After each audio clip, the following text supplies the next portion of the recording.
Hello, everyone. It's Nigeria, right? In Nigeria, stealing is not a crime. What is a crime is you stealing small. But if you steal big, nah, it tends not to be a crime. You are able to buy your way, buy the justice, buy judiciary, buy whatever it is that you want to buy. And then the biggest crime of all is for you to try to expose stealing or expose corruption or expose bad dealing, and then you will have the system coming at you. By the way, Yahaya Bello has been granted bail, and of course he was said to have apologized. We are talking about billions and billions and billions of naira allegation of misappropriation, ran outright, taking money. You should call it sort of like outright stealing, dipping your hand directly, taking money from the state coffers and going on. But hey, this is EFCC here telling us about the apology that happened. Alleged 80.2 billion fraud. Yahaya Bello apologizes as court grants 500 million naira bail. At least it got up to 500 million. They could have even done a 500,000, but I'm sure they just didn't want the people, to be further enraged, especially seeing how someone who wrote a book about corruption in the judiciary was abducted by the Nigerian police and taken from Lagos to Ekiti and has been locked up in jail for a crime that does not even exist as a crime in the state. What is supposed to be a civil matter has been turned into a criminal matter that the state itself is prosecuting. That's the criminal justice system that you have out there. This is coming from the EFCC, their ex-handle. They say a former governor of Kogi State, Yahaya Bello, on December 13, 2024, apologized to Justice Emeka Wite. Justice Emeka Wite. That name is very familiar to us here on this channel because there are a lot of issues that he appears in. Anyway, he apologized to Justice Emeka Wite of the Federal High Court Maitama Abuja for failing to appear in court for his trial. Bello, through his counsel, J.B. Daudu San, expressed regret for any perceived disrespect towards the court. My lord, I'm apologizing on behalf of the defendant for any perceived disrespect toward the court in the past, he said. Addressing the court, the defense counsel clarified that defendant's earlier actions were not intended as contempt. For the record, my lord, I wish to apologize for any impression that the defendant refused to appear before your lordship. He directed his former counsel to challenge the court's jurisdiction, which led to the matter up to the Supreme Court. This was not an act of disrespect, but a procedural move, he said.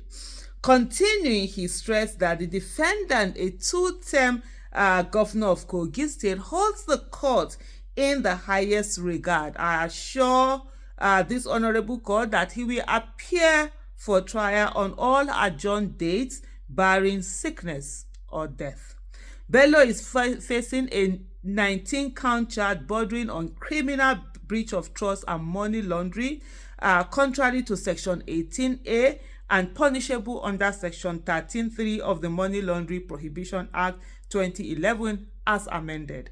One of the charges read that you Yahaya Adoza Bello, Ali Bello, Dauda Suleiman, and Abdul Salam Hudu, still at large sometime in February 2016 in Abuja, within the jurisdiction of this honorable court, conspired amongst others to convert the total sum of 80,246,470,089 naira 88 crore, which sum you reasonably ought to have known forms part of the proceeds of your unlawful activity, to wit, criminal breach of trust, thereby committing the offense contrary to Section 18A and punishable under Section 15(3) of the Money Laundering Prohibition Act 2011 as amended. Other charges include alleged fraudulent transactions involving billions of naira and foreign currency carried out between 2016 and 2023 through various companies. Bello pleaded not guilty to all charges.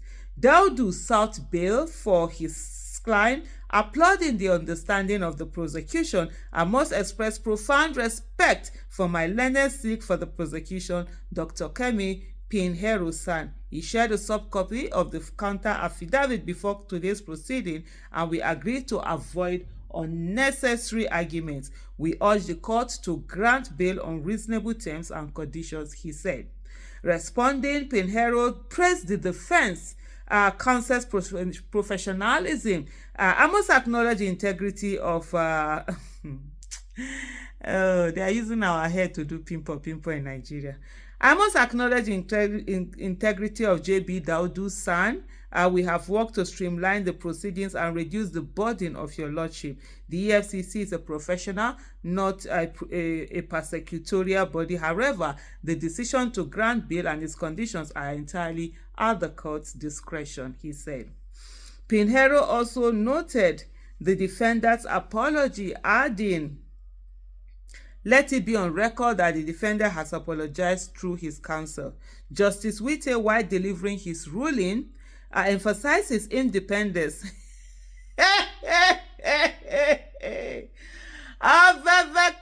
If the independence is there, you won't have to say it. It is already assumed it is there. But for you to actually mention it,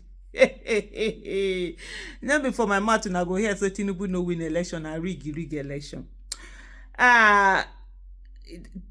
Justice Witte, while delivering his ruling, emphasized his independence. "Neither party will guide me on what to do. However, given the assurances by JB Daudu-san, I'm inclined to grant bail. But for these assurances, my ruling might have been otherwise," the judge stated. Fill in the blanks. Yes, do that. The court granted Bello bail in the sum of 500 million naira with two sureties. In like sum, the sureties must own properties within the court's jurisdiction. Bello is also required to deposit his international passport with the deputy chief registrar of the court, submit recent passport photographs, and swear an affidavit means.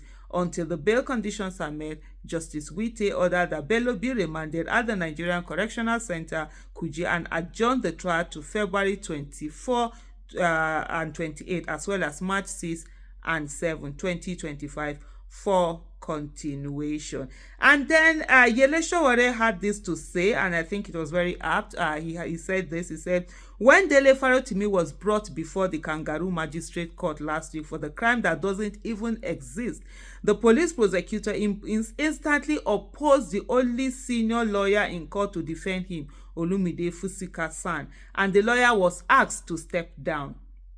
Yahaya Bello, who looted Kogi State dry, stealing at least $100 million from poor Kogi, was represented today by some 50 senior lawyers and granted bail. He was an instant hero in the courtroom. Just loot enough to bankrupt the poor and enrich the elite, you then become the hero of the poor and the rich. Nigeria is a paradise for thieves." And I think I'll just end there with the words of Yele Sowore. He summed it up. That's what it is. But remember, giving up is not an option, and this fight, we will fight it until we have a country that works for everyone, a country where the child of nobody can become somebody without knowing anybody. Thank you so much. Bye.